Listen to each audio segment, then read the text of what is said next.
Everyone, welcome and welcome back to my channel. आज हम बात करने वाले हैं नववांश चार्ट की, यानी कि D9 चार्ट की, जो वैदिक एस्ट्रोलॉजी में सबसे इम्पोर्टेंट चार्ट है और माना भी जाता है। और कई केसेस में ये लाइफ का मोस्ट रिफाइंड कार्मिक चार्ट भी होता है। इस चार्ट में आपका डेस्टिनी का डीपर लेवल छुपा हुआ होता है।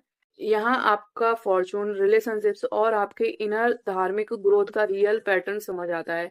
आज मैं आपको स्टेप बाय स्टेप समझाऊंगी नववांश चार्ट को कैसे समझते हैं, ताकि आप चार्ट को सिर्फ देखें नहीं बल्कि उसे जेन्युइनली समझें। सबसे पहले समझते हैं कि D9 चार्ट होता क्या है। वैदिक एस्ट्रोलॉजी में वर्ग चार्ट का सिस्टम होता है, जहां हर जॉडियक साइन को प्रोपोर्शनल पार्ट्स में डिवाइड करके प्लैनेट्स की रिफाइंड पोजीशन देखी जाती है। इन्हीं डिवीजन में से एक नया चार्ट बनता है, जिसे हम नववांश चार्ट यानी कि D9 चार्ट भी कहते हैं। इसको नाइन्थ वर्क इसलिए कहा जाता है क्योंकि ये नाइन्थ डिवीजन होता है और इसका कनेक्शन नाइन्थ हाउस से होता है बेसिकली, जो धर्म और हायर पर्पस को रिप्रेजेंट करता है। इसलिए नववांश को फ्रूट्स ऑफ कर्मा या फाइनल रिजल्ट चार्ट भी कहा जाता है, क्योंकि ये बताता है कि आपके पास्ट कर्मास के अल्टीमेट आउटकम क्या थे। अब एक इम्पॉर्टेंट पॉइंट ये है कि नववांश को मैरिज चार्ट कहना भी पार्शियली सही है और पार्शियली इनकम्प्लीट है। इसका रीजन ये है कि मैरिज सिर्फ एक पार्ट है इस चार्ट का, क्योंकि 11th house from any house उस हाउस का गेन होता है, और 9th हाउस से काउंट करते हैं तो 7th हाउस आता है 11th हाउस पे, जो मैरिज और पार्टनरशिप को रिप्रेजेंट करता है। इसलिए मैरिज नववांश का एक मेजर एक्सप्रेशन है, लेकिन पूरा चार्ट सिर्फ मैरिज तक लिमिटेड नहीं होता, बल्कि ये आपकी ओवरऑल डेस्टिनी और धार्मिक ग्रोथ को शो करता है। अब एक बहुत बड़ा मिथ क्लियर करते हैं, जो इंटरनेट पे बहुत सर्कुलेट होता है, कि नववांश चार्ट सिर्फ एक सर्टेन एज पर, जैसे कि 28 या 30 के बाद ही एक्टिवेट होता है, या सिर्फ मैरिज के बाद ही एक्टिवेट होगा। ये बिल्कुल गलत है। इसकी अंडरस्टैंडिंग, नववांश चार्ट D1 चार्ट का ही एक इंटीग्रल पार्ट है और आपके बर्थ के मोमेंट से ही एक्टिव होता है। ये जैसे ही आपने पहली सांस ली, वैसे ही D1 और D9 दोनों साथ में ही वर्क करते हैं और पूरी लाइफ एक दूसरे के साथ हार्मोनी में रहते हैं। मैंने ऐसे भी कई केसेस देखे हैं जहां चिल्ड्रन के चार्ट्स में नववांश ट्रांजिट D1 से भी ज्यादा क्लियरली लाइफ इवेंट्स को रिफ्लेक्ट करते हैं, स्पेशली इमोशनल और सटल कार्मिक लेवल्स पर।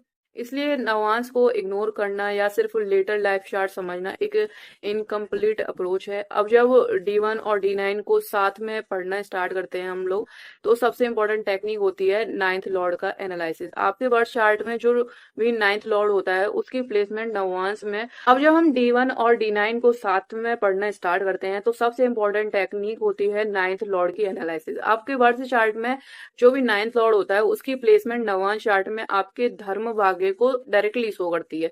अगर नाइन्थ लॉर्ड स्ट्रॉन्ग डिग्निटी में है, जैसे कि ओन साइन में है, एक्सिलेटेड है या सपोर्टिव प्लेसमेंट है, तो इसका मतलब होता है कि आपके गुड कर्मास का स्ट्रॉन्ग फ्रूट आपको मिल रहा है इस लाइफ में। लेकिन अगर वो एफ्लिक्टेड हो, जैसे मैलेफिक कंजंक्शन में हो या फिर वीक प्लेसमेंट हो, तो रिजल्ट डिले या स्ट्रगल के थ्रू आते हैं, लेकिन कंप्लीटली डिनाई नहीं होते कि बिल्कुल होएगा ही नहीं काम। अब एक और इम्पोर्टेंट इंटीग्रेशन पॉइंट है असेंडेंट का, असेंडेंट लॉर्ड का D9 प्लेसमेंट में। आपके D1 चार्ट का लग्न लॉर्ड जब D9 में कौन से साइन में है, वो बताता है कि आपके फॉर्च्यून चेंज कब होंगे और कैसे होंगे। हर प्लेनेट की एक मैच्योरिटी एज होती है, और जब वो एज आती है तो लाइफ में एक क्लियर शिफ्ट आता है, लेकिन वो शिफ्ट पॉजिटिव होगा या चैलेंजिंग होगा, ये कंप्लीटली डिपेंड करता है वो प्लेनेट D9 में कितना स्ट्रांग है। इसलिए नववांश को D1 में के साथ रीड करना बहुत ही ज्यादा इंपॉर्टेंट हो जाता है, वरना प्रिडिक्शन थोड़ी इनकम्प्लीट हो जाएंगी। अब एक और एडवांस कॉन्सेप्ट है नववांश के हाउसेस को समझने का। यहाँ एक बहुत इंपॉर्टेंट सीक्रेट है कि D9 के हाउसेस को D1 जैसा सेम मीनिंग नहीं देना चाहिए। नववांश एक धार्मिक और कार्मिक चार्ट है, इसलिए इसका हाउस इंटरप्रिटेशन भी डिफरेंट होता है।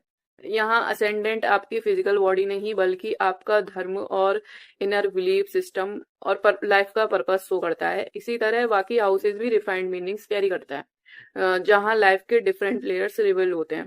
और एक एडवांस जेमिनी टेक्निक है, जहां आप D9 असेंडेंट को D1 चार्ट में प्लेस करके देखो कि वो किस हाउस में आता है, और उसके अकॉर्डिंग आपकी लाइफ के सस्टेनेंस और फोकस समझ आता है। ये टेक्निक बताती है कि आप डेली लाइफ में किन चीजों से सस्टेन कर रहे हो और कौन से थीम्स आपकी लाइफ को ड्राइव कर रहे हैं। अगर D9 असेंडेंट किसी स्पेसिफिक हाउस में आता है तो हर प्लेसमेंट एक डिफरेंट लाइफ फोकस क्रिएट करती है। जैसे कहीं पर कंपटीशन और सेल्फ इम्प्रूवमेंट, कहीं पर रिलेशनशिप्स और हार्मोनी, और कहीं पर ट्रांसफॉर्मेशन और स्पिरिचुअल ग्रोथ। इसलिए नववांश को समझना मतलब सिर्फ मैरिज या लक देखना नहीं होता, बल्कि अपनी सोल लेवल जर्नी को डिकोड करना होता है। अगले पार्ट में हम और डीपर जाएंगे और देखेंगे कि नववांश के 12 हाउसेस का एग्जैक्ट कार्मिक मीनिंग क्या होता है और कैसे वो आपकी रियल लाइफ डेस्टिनी को शेप करते हैं। अगर आपका D9 असेंडेंट D1 चार्ट के 6th हाउस में चला जाता है तो लाइफ के main focus naturally people, relationships और डेली इंटरेक्शन पर शिफ्ट हो जाता है। आपके लिए कॉन्फ्लिक्ट्स और रिस्पॉन्सिबिलिटी से अट्रैक्ट होना एक नॉर्मल पैटर्न बन जाता है और आप उन्हें सॉल्व करने की स्ट्रांग एबिलिटी डेवलप कर लेते हो। आपका माइंड कॉन्स्टेंटली ये सोचता रहता है कि कैसे कॉम्प्रोमाइज किया जाए, कैसे हार्मनी मेंटेन किया जाए और कैसे लोगों के साथ बेटर कोऑर्डिनेशन बनाया जाए। इस प्लेसमेंट में आप एक नेचुरल प्रॉब्लम सॉल्वर बन सकते हो जो सिचुएशन को बैलेंस करने और रिलेशनशिप को स्मूथ करने में एक्सपर्ट होता है, चाहे वो पर्सनल लाइफ हो या फिर प्रोफेशनल इन्वायरमेंट हो। जब D9 असेंडेंट D1 चार्ट के 7th हाउस में आता है तो लाइफ के पैटर्न काफी इंटेंस और ट्रांसफॉर्मेटिव हो जाते हैं, क्योंकि ये असेंडेंट के अपोजिट होता है, इसलिए स्टेबिलिटी कम और चेंजेस ज्यादा होते हैं। आपको लाइफ बार बार ऐसी सिचुएशन में ले जाती है जहां चीजें फिक्स्ड नहीं रहती, कंटिन्यूसली शिफ्ट होती रहती हैं। इस प्लेसमेंट में आपका फोकस ट्रांसफॉर्मेशन पर होता है, जहां आप पुरानी सिचुएशंस को रिलीज करके नए फेजेस में मूव करते रहते हो।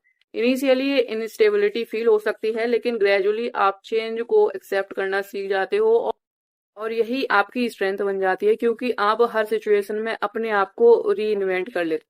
अगर D9 असेंडेंट D1 चार्ट के 8th हाउस में चला जाता है तो लाइफ में एक मेजर ट्रांसफॉर्मेशन जरूर आता है जो आपके डायरेक्शन को डीपली चेंज कर सकता है। ऐसे एक्सपीरियंसेस आपको लाइफ को सरफेस लेवल से उठाकर देखना सिखाते हैं और आप नेचुरली डीपर मीनिंग्स, फिलोसफी और स्पिरिचुअलिटी की तरफ अट्रैक्ट हो जाते हो। आप ट्रूथ और हिडन नॉलेज को एक्सप्लोर करना शुरू करते हो और ये प्लेसमेंट अक्सर इंसान को इनर अवेकनिंग और धार्मिक अंडरस्टैंडिंग की तरफ ले जाता है। जब D9 असेंडेंट D1 चार्ट के 9th हाउस में होता है तो फोकस करियर, ग्रोथ और लाइफ गोल्स पर शिफ्ट हो जाता है। आप काफी एम्बिशियस हो जाते हो और अपने ऑब्जेक्टिव्स को अचीव करने के लिए कंसिस्टेंटली एफर्ट लगाते हो। आपका माइंडसेट क्लियर डायरेक्शन के साथ होता है और आप लाइफ में प्रोग्रेस और अचीवमेंट को स्ट्रांगली परस्यू करते हो। इस प्लेसमेंट में एक strong sense of purpose develop होता है। अगर D9 असेंडेंट D1 चार्ट के 10th हाउस में चला जाता है तो ये काफी पावरफुल प्लेसमेंट माना जाता है, क्योंकि इसमें गेन्स और रिकॉग्निशन का स्ट्रॉन्ग इन्फ्लुएंस होता है। आप अपनी लाइफ में सक्सेस, स्टेटस और अचीवमेंट अट्रैक्ट करते हो और कभी कभी पॉपुलैरिटी भी मिल सकती है। ये पोजीशन आपको एक्सटर्नली स्ट्रॉन्ग और गोल ड्रिवन बनाती है। अगर D9 असेंडेंट 11th हाउस में हो तो आपका फोकस गेन्स, फुलफिलमेंट और सोशल एक्सपेंशन पर ज्यादा होता है। आपके लिए लाइफ में कनेक्शंस, अचीवमेंट्स और अपॉर्चुनिटीज इंपॉर्टेंट हो जाते हैं। अगर आपका D9 असेंडेंट 12th हाउस में चला जाए तो आपका फोकस इनर वर्ल्ड, स्पिरिचुअलिटी और सेल्फ रिफ्लेक्शन पर होता है। आप काफी इंट्रोस्पेक्टिव हो सकते हो और कभी कभी सीक्रेसी या विड्रॉल टेंडेंसी भी डेवलप होती है, लेकिन साथ ही ये प्लेसमेंट डीप स्पिरिचुअल ग्रोथ भी दे सकता है। अब अगर नववांश के ट्राइन हाउसेस 159 में प्लेनेट स्ट्रांग हो तो वो आपके कोर टैलेंट्स को डिफाइन करते हैं। सन यहाँ हो तो लीडरशिप और सेल्फ एक्सप्रेशन काफी स्ट्रांग हो जाता है। मून हो तो इमोशनल एक्सप्रेशन और वॉइस इम्पैक्टफुल होता है। मरकुरी हो तो कम्युनिकेशन और इंटेलिजेंस शार्प होती है। वीनस हो तो आर्टिस्टिक नेचर होगा, एस्थेटिक स्ट्रांग होता है। मार्स हो तो फाइटिंग स्पिरिट और डिटर्मिनेशन होता होगा। जुपिटर हो तो विजडम होगी बहुत अच्छी और गाइडेंस भी मिलती होगी। सैटर्न हो तो डिसिप्लिन और ट्रेडिशनल माइंडसेट डेवलप होता है। राहु हो तो अनकन्वेंशनल टैलेंट और इनोवेशन आता है और केतु हो तो स्पिरिचुअलिटी और इंट्यूटिव अंडरस्टैंडिंग स्ट्रांग होती है। और फाइनली नववांश में स्पाउस को सिर्फ एक फिक्स्ड डेफिनेशन नहीं माना जाता, बल्कि एक कमिटेड रिलेशनशिप के फॉर्म में देखा जाता है, जहां इमोशनल और कार्मिक बॉन्ड इंपॉर्टेंट होता है।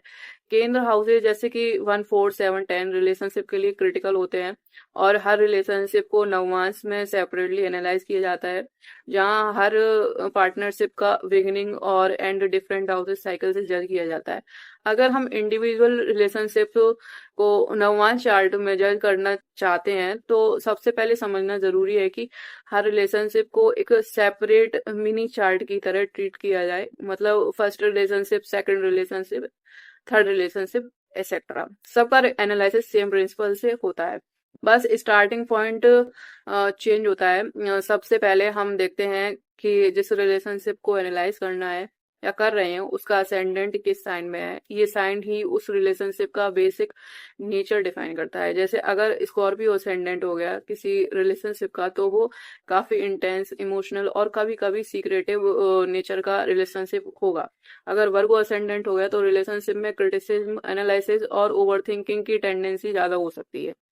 अगर एरिस असेंडेंट हो गया तो रिलेशनशिप फास्ट, पैशनेट हो सकता है और कभी कभी टेम्पर ड्रिवन हो सकता है। इस स्टेज पे हम रिलेशनशिप का बेसिक पर्सनैलिटी समझते हैं। स्टेज पे हम रिलेशनशिप की बेसिक पर्सनैलिटी समझते हैं। उसके बाद हम देखते हैं कि उस रिलेशनशिप के किंग हाउसेज जैसे कि फर्स्ट, फोर्थ, सेवंथ और 10th में कौन से प्लेनेट प्लेस्ड हैं। ये बहुत इंपॉर्टेंट स्टेप होता है क्योंकि किंग हाउस रिलेशनशिप की स्टेबिलिटी को डिफाइन करते हैं। अगर यहाँ बेनिफिक प्लेनेट जैसे कि वीनस, जुपिटर और मर्क्यूरी स्ट्रॉन्ग है तो रिलेशनशिप सपोर्टिव और बैलेंस्ड होता है। लेकिन अगर यहाँ पे Mars, Saturn, Rahu, Ketu dominate कर रहे हैं तो रिलेशनशिप में टेंशन, ईगो क्लैशेस या इनस्टेबिलिटी आ सकती है। फिर सबसे इंपॉर्टेंट एनालिसिस होता है उस रिलेशनशिप के असेंडेंट का रूलर का। हम देखते हैं कि उस साइन का लॉर्ड कहाँ प्लेस्ड है और किस कंडीशन में है। अगर वो 6th, 8th या 12th हाउस में चला जाता है तो रिलेशनशिप में चैलेंजेस और मिसअंडरस्टैंडिंग्स, सीक्रेसी या सेपरेशन का रिस्क बढ़ सकता है। लेकिन अगर वो केंद्र या ट्राइन हाउसेस में स्ट्रॉन्ग है और बेनिफिक इन्फ्लुएंस में है तो रिलेशनशिप स्टेबल और सपोर्टिव हो सकता है।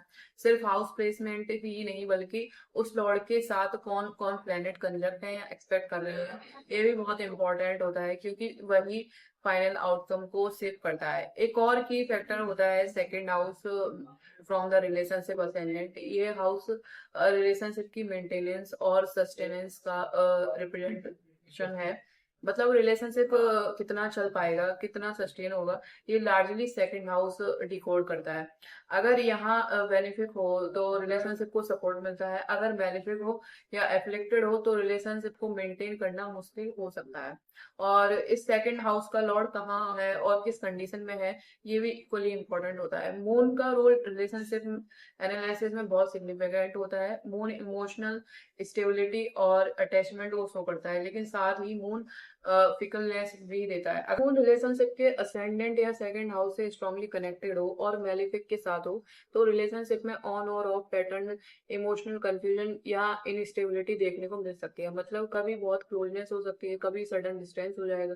इसके बाद जब हम रियल लाइफ एग्जाम्पल को अप्लाई करते हैं तो हर रिलेशनशिप को D9 चार्ट में एक अलग लड़ने की तरह देखा जाता है। जब हाउस से नेक्स्ट रिलेशनशिप का स्टार्ट पॉइंट डिफाइन होता है, मतलब एक रिलेशनशिप का एंड ही नेक्स्ट रिलेशनशिप की बिगनिंग बना देता है।